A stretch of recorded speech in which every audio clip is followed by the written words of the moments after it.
Magandang araw po sa inyo lahat. Ako po si Christian Esguera and welcome po sa ating episode ngayong araw. Today is July 17, 2024 dito po sa ating Facts First podcast. We are recording this episode today at exactly 3:37 in the afternoon. Ngayong araw din po ito, no? So siguro by this time, gabi na.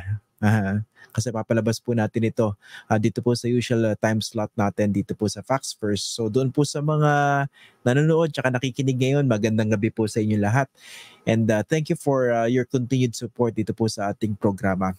Ang pag-uusapan po natin ngayong araw, pasensya na po dahil hindi po tayo makapag-live ngayon dahil busy-busy yung kausap natin. And actually, alam natin na kahit nakabakasyon ang Kongreso, patuloy yung hearing na ginagawa nila pagdating dito sa mga sindikato ng POGO. So, pag-uusapan po natin ngayong araw ay yung ongoing investigation po ng Senado pagdating po rito kina Mayor Alice Guo tsaka dito po sa mga sindikato ng POGO. And of course, yung latest development ay nakakatanggap pala ng death threats. Yung isa po sa mga senador na nangunguna dito po sa pagdinig na ito. So I'd like to welcome to our program again si Senator Sherwin Gatchalian. Magandang araw, Senator, and thank you for joining us dito po sa Facts First. Thank you, Christian. Magandang araw rin sa iyo at sa ating mga televiewers. Nakabakasyon Senado, no? Pero nasa opisina kayo ngayon, tama ba? Oo, Christian, pag ganitong break, ang break lang naman ay yung session. Pero yung aming yung aming trabaho tuloy-tuloy naman, especially yung mga typically mga ganitong break, yung mga consultations, ang marami consultations, meetings, even hearings para matapos na yung mga pending na ginagawa namin. Yung session naman, balik na kayo sa Monday, July 22 para sa zona ni Presidente Bongbong Marcos, no? Okay. Correct. Pag-usapan natin ito. Actually, doon pa naman naisip na ng marami dahil kayo ni Senator Risa Hontiveros yung nangunguna dito sa pagdinig pagdating sa mga sindikato ng POGO. And marami nag-iisip dati na nagme-message sa akin, hindi pa ba nakakatanggap ng death threats siyang sina Senator Gatchalian and Risa Hontiveros? And finally, you spoke about this, no? Pwede ba pakikwento sa amin yung binabanggit yung threat sa buhay ninyo? Actually, nasagap namin to, Christian, sa isang vlogger. May staff ako nagpadala ng link at nakita namin may isang vlogger na nagsabi na meron 10 million na pabuya sa aming ulo at kung sino makakagawa ng hindi maganda sa atin ay mabibigyan ng 10 million. At hindi namin pinalampas dahil yung mga ganito dapat seryosohin din, no? Kahit na kahit na lumalabas pa lang sa internet. So rineport namin to sa kapulisan natin, rineport rin namin dito sa internal security ng Senado para maging official. Gaano ka seryoso yung threat na yan? Kasi nabanggit niyo vlogger, no? Can you talk about that particular video?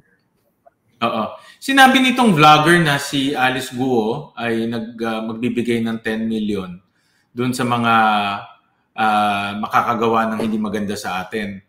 At pinapa-verify ngayon ito ng PNP at ng iba pang mga ahensya kung siya ay totoo at kung merong ganito. Pero kasi pag titignan mo yung kabuuan, Christian, ang pinag-uusapan natin dito mga sindikato. Kung matatandaan natin yung torture na ginagawa, nakita kasi namin nakita ko yung video na yung torture video na ginagawa sa Porac at sa Banban. Talagang matatakot ka at alam mo hindi galing to sa normal na mga tao. Ito yung mga taong walang konsensya talaga, no? Na kaya mag-torture at kaya pahirapan ang kanilang mga biktima. At sabi rin sa amin ng PAOK na yung mga sindikato dito hindi ordinaryong mga grupo to. Ito yung tinatawag nating triad, no? Na nanggaling sa China at sa ibang mga Chinese na lugar. At itong triad na ito, kilala ito sa pagto-torture, kilala ito sa pagkikidnap, at ito yung iniingatan natin. Dahil kung iisipin natin, Christian, namuhunan sila dito, nagpatayo sila ng 6 billion peso facility sa Banban, pero dahil nga sa investigasyon, nahinto, no, itong negosyo nila. Ngayon, baka isipan nila gumante o baka isipan nila na baka nagalit sila at gusto gumante, kaya mag-iingat na lang tayo. Kumusta naman yung, you don't have to go into the details, pero nagdagdag naman ba kayo ng security? Well, humingi ako ng suporta at dagdag security kay Senate President Escudero at kaagad ibinigay niya naman yung additional security at nagpapasalamat nga ako sa kanya dahil mabilis nung pag-report natin itong insidente ito, kaagad nagdagdag siya ng security. Nung I think more than a week ago nakausap din po natin yung mga taga-PAOK at nabanggit nga sa atin ni spokesperson Winston Casio, sila raw mismo syempre nakakatanggap din ng mga death threats at yung iba mga nagre-reach out, yung parang sinusubukan silang i-bribe. Sa inyo ba may mga ganun din pong paglapit? Yung bribe wala, no? So far wala namang nagre-reach out sa akin na mayroong bribe. Pero maraming mga nagmamahal sa atin nagsasabi na dapat mag-ingat. At pero itong sa vlogger na ito yung first instance talaga na merong may detalye ng itong threat na ito. Kaya iimbestigahan naman to, no? Titignan kung talagang valid siya o hindi. Pero dahil nga ang mga taong nasa likod dito ay mga sindikato, mag-iingat na rin tayo dahil baka biglang isipan nilang gumante o alam naman natin itong mga ito walang sinasanto to Lahat ay gagawin dahil wala silang takot. May nag-reach out din ba sa inyo, kunwari dumaan sa mga common friends para sabihin, baka pwede mag-slow down muna kayo dito sa mga ginagawa niyo investigasyon dito sa pagbusisi niyo sa Pogo? Sa akin wala Christian, dahil una pa man alam na nila na against ako dito sa Pogo. Kaya tingin ko sa mga nagtatangka kumbinsido na sila na hindi nila ako kayang kumbinsihin. So wala naman yung gano'n, no? Yung nakikiusap or nagbabribe. Ito lang ngayon na mayroong death threat na nangyari. Okay. Isang tanong dito kasi pinag-utos na ng komite at ng Senado yung pag-aresto dito kay Mayor Alice Guo. Kumusta ba yung feedback? Kasi they are questioning this before the Supreme Court. Pero kumusta ba yung paghahanap dito kay Alice Guo po? Actually, Christian, kausap ko yung ating internal security dito sa Senado at nagkipag-coordinate na rin sila sa PNP, ngayon sa NBI. Ito kasing mga ahensya ito, may mga opisina buong Pilipinas kaya humingi kami ng tulong sa kanila. So far, wala pa kaming feedback kung nasaan itong mga taong to. Pero pinuntahan na nila lahat ng mga known address. Kasi itong pamilya ko, marami silang address. Meron sa Valenzuela, meron sa Balintawak, meron sa Caloocan. So pinuntahan na lahat para i-serve yung arrest warrant. Pero so far, wala pang lumalabas dito sa mga may arrest order. Hindi kaya baka naman nakalabas na po ng bansa ito, si Mayor Alice Guo? Pero tinanong kasi namin yan sa Bureau of Immigration. So far, wala naman silang nadedetect na Alice Guo o Go Hopping na lumabas sa mga formal airports natin o formal channels natin. So far, wala pa silang nakikitang ganun. At dahil nga may arrest order na, meron ng whole departure order ngayon. So, hindi sila rin palalabasin ng bansa. Okay. Pag-usapan natin yung mga na-discover nyo, no? Diba, naglabas na ng freeze order yung AMLAC dito kay na Alice Guo. Gaano ba kalawak yung ari-arian, bank accounts na na-discover dito po kay Alice Guo? Christian, dahil medyo yung AMLAC law mahigpit pagdating sa pagbibigay ng detalye. In fact, doon sa executive session, meron din kami mga napag-usapan. Pero dahil nga mahigpit yung batas at yung executive session ay pinagbabawalan kami magbigay ng detalye, yung broad strokes na lang, yung pinaka-gist na no problem. bibigay. Talagang may nakitang mga perang pumasok ka Alice Guo sa kanyang pamilya, sa kanilang korporasyon na hindi dinideklara sa bangko. Bilyones ang pumasok sa kanilang mga account at bilyones ring lumabas doon sa kanilang mga accounts. lumabas rin na si Alice Go alone, meron 30 plus na bank accounts. No? At yung mga ibang mga partners niya, kasama rin doon sa freeze order. So, in other words, in short, nag-file ang AMLAC ng kaso laban sa kanila at isang freeze order ang ibinigay ng Courts of Appeal. At ang ibig sabihin, meron talagang probable cause. May nakita silang money laundering na nangyari itong last few years. Kasi may mga lumabas sa balita, ang cover ng freeze order ay nasa 90 bank accounts, isang helicopter, 12 vehicles, 12 real estate property, tsaka 27 land titles. As in, ganito marami? Yan yung mga na-declare pa. Hindi marami pa tayong hindi nakikitang na-declare. No? Pero ito yung mga na-declare sa SALN na ngayon ay naka-freeze na ngayon. No? So, marami yan. Yung bank accounts ang malalaki. Hindi ko lang masabi yung amounts ngayon, no? Dahil nga sa executive session. But definitely, billions yung pumasok at lumabas sa kanilang mga bank accounts. Billions. Pero, paano kaya nangyari yun? Ganong kalaking pera? Di ba automatically na-flag ang AMLAC po dyan? If I'm not mistaken, correct. Pag pumalo a certain amount, 500,000 ba kung hindi ako nagkakamali? Tama ka dyan. Yan din isang nakita namin problema eh. Tama ka dyan, Christian. Di ba pag nag-deposit tayo o nag-transact tayo sa bangko ng 500,000, i-declare mo na saan galing yun. At yung bangko naman, ipapadala yun sa AMLAC. Covered transaction ng tawag dyan. Pag medyo malaki, million, i-declare mo rin at ipapadala ka agad ng bangko sa AMLAC yan. Pag hindi katanggap-tanggap yung explanation o malabo yung explanation, magiging suspicious transaction yan. Tama ka na as early as 2017, mga ganyan, meron na mga transaction na malalaki na pumapasok sa mga accounts ni Alice Go at yung iba pang mga kasamahan niya. Pero nagtataka kami na nai-report lang yan this year sa AMLAC. Kaya sabi rin ng AMLAC, mayroon ring administrative violation itong mga bangkong to dahil nga late na, almost 4 or 5 years bago na i-report. Malalaking bangko po ba yung pinag-uusapan dito? Malalaking bangko, mga major banks rin to. Pero natuklasan ko rin, tinanong ko rin yan Christian, itong mga compliance offices pala ng mga bangko, nasa head office, no? Karamihan nasa Makati.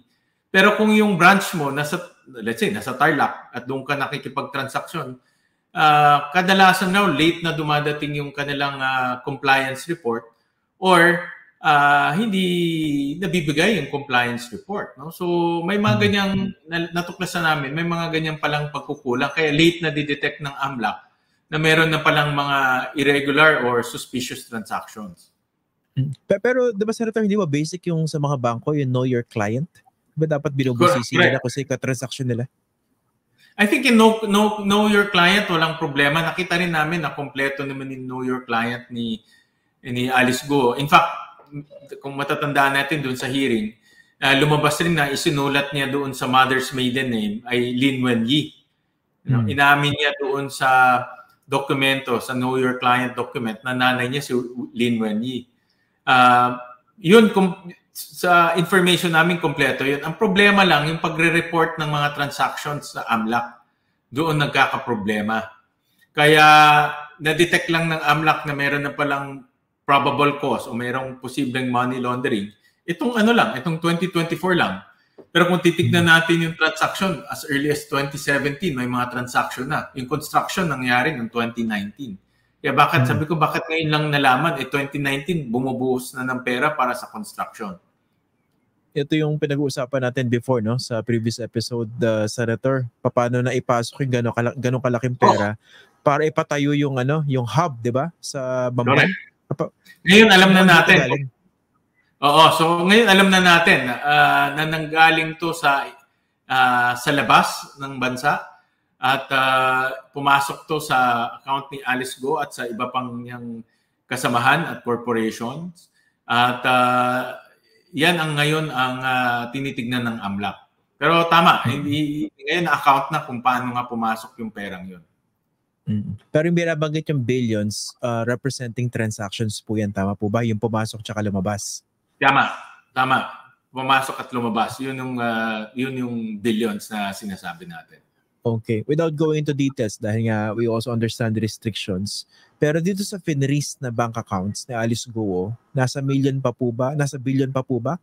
O millions? Yan ang hindi pa namin nakukuha yung report, no? Kasi ang proseso, pag na-freeze order, if i-freeze nila yung account, tapos magbibigay yung bangko ng report kung magkano ang account na freeze, no? So yung pang wala kaming nakukuhang update dahil medyo marami-rami yung bank accounts, 90 plus yun eh. So bibigyan kami ng AMLAC ngayon kung magkano ba talaga yung na-freeze at hopefully meron naman na-freeze na account, no? Dahil alam mo ang pera madaling mag-transfer eh. So baka kung natunugan nila na meron ng ganitong move ang gobyerno, ang kinakatakutan ko mailabas na yung pera kaagad. Pero makukuha namin yan yung report baka in the next few days. Sa pagkakaalam nyo, yung pera galing karamihan sa labas po ba yan? Galing sa labas, karamihan.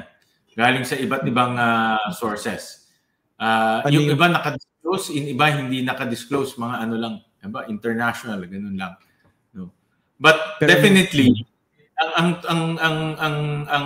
ang fact diyan, ang katotohanan, yung pera pumapasok sa account niya diretso. Hindi na dedeklara doon sa income statement ng corporation nila, hindi rin na dedeclare sa kanyang tax returns dahil kung income mo yan, i-declare mo as income mo yan eh. So pumapasok lang siya at lumalabas lang. Yun lang ang ginagawa ng kanyang bank account. At of course, alam naman natin yung Pogo Hub sa Banban, I'm sure may bumili ng semento at bakal dyan. Malamang ito na yung source ng pondo kung paano na itayo yung Pogo Hub sa Banban. Kung ganun, Senator, hindi pa parang napaka-simplistic naman or napaka-brazen nila not to hide those money, those amounts? Kasi nakadeclare ang pangalan ni Alice Guo eh. Tapos siya nakapangalan doon sa iba't ibang bank accounts, diba? Bakit parang wala yatang effort to conceal the money or transactions using fronts ba ibang mga tao? That's a good point. Ako iniisip ko baka may iba pang bank accounts na hindi lang natin alam.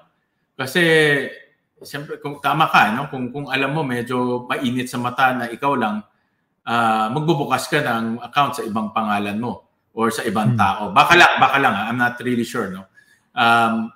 Kasi kay Alice Guo alone, 30 plus bank accounts eh. No? Just imagine, sa ordinaryong tao, isang bank account lang, marami na eh. No? Dalawa, ang hirap na i-manage yan. 30 plus pa, diba? Medyo kakaiba yan, ibang klase yan. At baka tingin ko may mga ibang individuals na ginamit pa siya para pumasok yung pera doon. No? So yun pa ang dapat natin tignan. Opo. Tapos tinitingnan ko rin time frame. Sabi niya nagsimula ito mga 2017. So she was elected 2022. After ba nung ma-elect siya, malaki pa rin yung pagpasok at paglabas ng pera sa kanya mga bank accounts po? Meron pa rin, pero hindi na ganun kalaki. Ang pinakabulto nakita ko is between around 2017 to 2021, mga ganyan.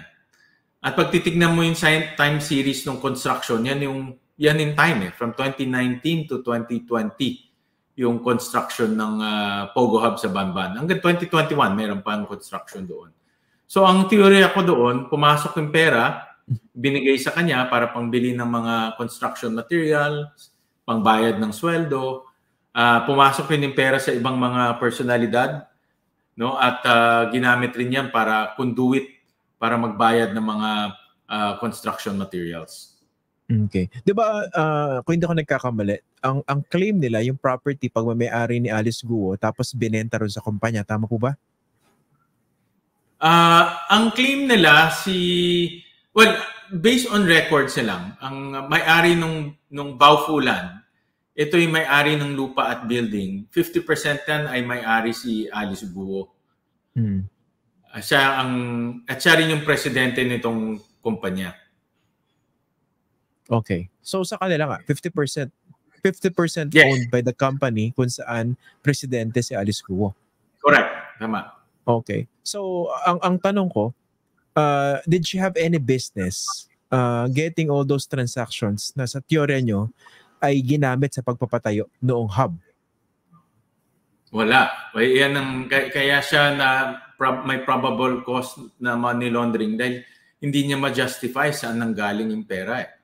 No? Ito ba galing sa dividendo? Meron ka bang investor? Kasi kung titignan mo yung financial statement, walang kapital eh. Hindi naglagay ng kapital sa Baufulan eh. Parang natatandaan ko 1 million plus lang eh.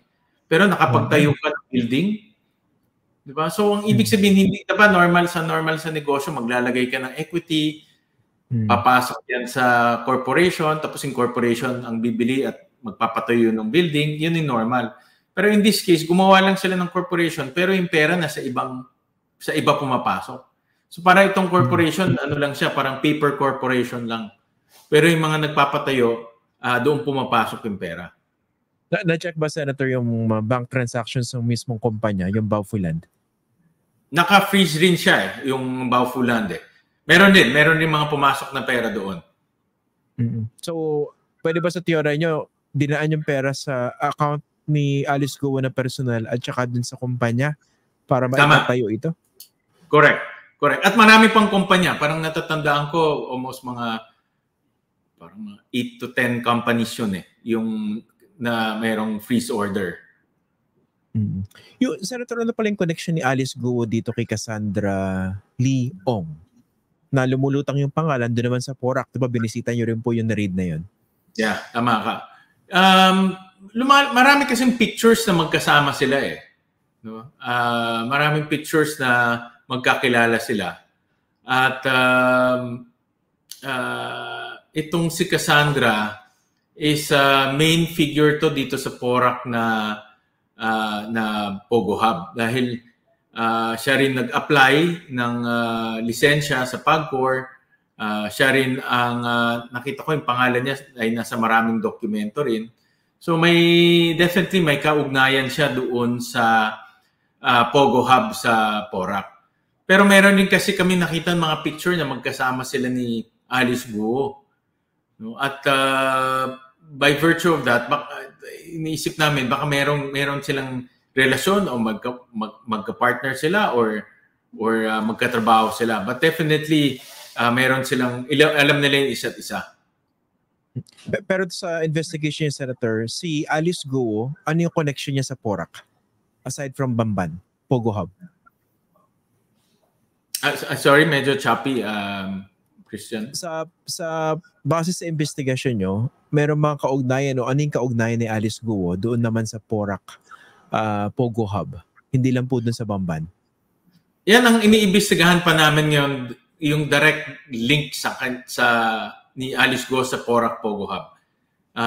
So far, ang link na nakikita namin ay kay Cassandra Lee. Pero yung direct link, yun ang aming tinitignan pa sa mga papeles. But this time, malino na po ba sa inyo kung ano yung tunay na identity and nationality nitong si Alice Guo? Oo, wala nang debate na siya si Guo Huaping. Christian, wala nang debate dyan. Yung fingerprint, yung picture, hawig na hawig. So, pinakamatibay dyan yung fingerprint. No? So, wala na, tingin ko walang kaduda. No? Wala nang debate na siya si Guo Huaping. Ano yung basa nyo pala rito? Kasi di ba may report din dito sa Davao na parang nasa 200 yata yung mga nakapag-register. Yung inimbestigahan, di ba? For fake birth certificate registration. Mukha ba napaka-widespread itong racket na ito? Oo, grabe. Actually, ngayon ko lang nalaman, Christian, grabe pala itong late registration process natin. May nakusap nga ako over the weekend lang, some of mga kasamahan natin sa Filipino-Chinese community. Ang running price pala para kumuha ng fake birth certificate at iba pang dokumento ay 300,000. So, may mga sindikato na babayaran mo 300,000. Siya na bahala lahat. No, birth certificate, driver's license, at iba pa. No? So, mayroon talagang ganyan na serbisyo na ino-offer ng mga sindikato. Na nakikipag-coordinate ba kayo sa PNP? Kasi nakaka-alarma kung hindi nila nagagawa ng paraan yan. Correct. Meron kaming dito sa Senate, imbestigahan namin yun. Nag-file ako ng resolution to investigate that. Kasi tingin ko, Christian, si Alice Guo, iisa lang eh. Sa marami eh. nakita ko, merong news report ako nabasa. Ito lately lang na merong dalawang Chinese na na-hold sa airport dahil nung tinignan yung passport, Filipino, pero nung kinausap, hindi marunong magtagalog. At late registration rin yung kanyang birth certificate na nanggaling sa Mindanao. Kaya nakita ko na talagang naaabuso itong late registration process natin. At ang nakakatakot dito dahil itong mga tao to ay peking Pilipino, nakakabili sila ng lupa. No? At malaya silang gumagalaw sa ating bansa dahil hindi tinitignan na yung kanilang passport. Kailan pala magre-resume yung hearing niyo, Senator, dito sa Pogo? Alam ko meron ng schedule mga July, I think second week of June ang aming next hearing. July na ngayon. June, alam ko second week of July. First week of June. July 17 na, so around first week of June. Or August. Sorry. Bilis na. Busy. August pala. First week of August. Busy si Senator, no? Oo. After SONA na. Di ba, malapit na natin i-wrap up. Gula na ako sa dates. Mga first week of August, may in-advise ako ng staff ko na around that time yung hearing.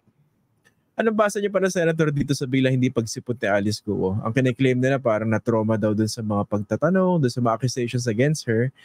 May kaugnayan ba to dun sa mga bago na kukuha yung mga impormasyon against her? Baka naman medyo kinakabahan na siya kaya bigla nagpapalusot na? Well, para sa akin, hindi niya pagsipot is a sign of guilt na siya ay guilty at meron siyang alam na ayaw niyang sabihin.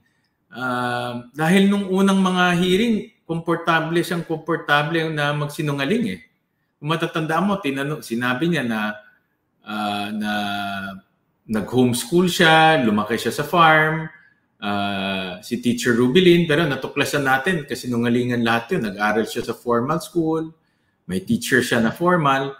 So, tingin ko kaya hindi siya pumupunta dahil maiipit siya sa kasinungalingan niya dahil matibay yung ebidensya laban sa kanyang mga kasinungalingan. Okay. Finally, Senator, so na sa Monday and mas marami nagpupush na ng mga sektor para sa Bongbong Marcos administration to actually ban POGOs. Pati yung Department of Finance, no?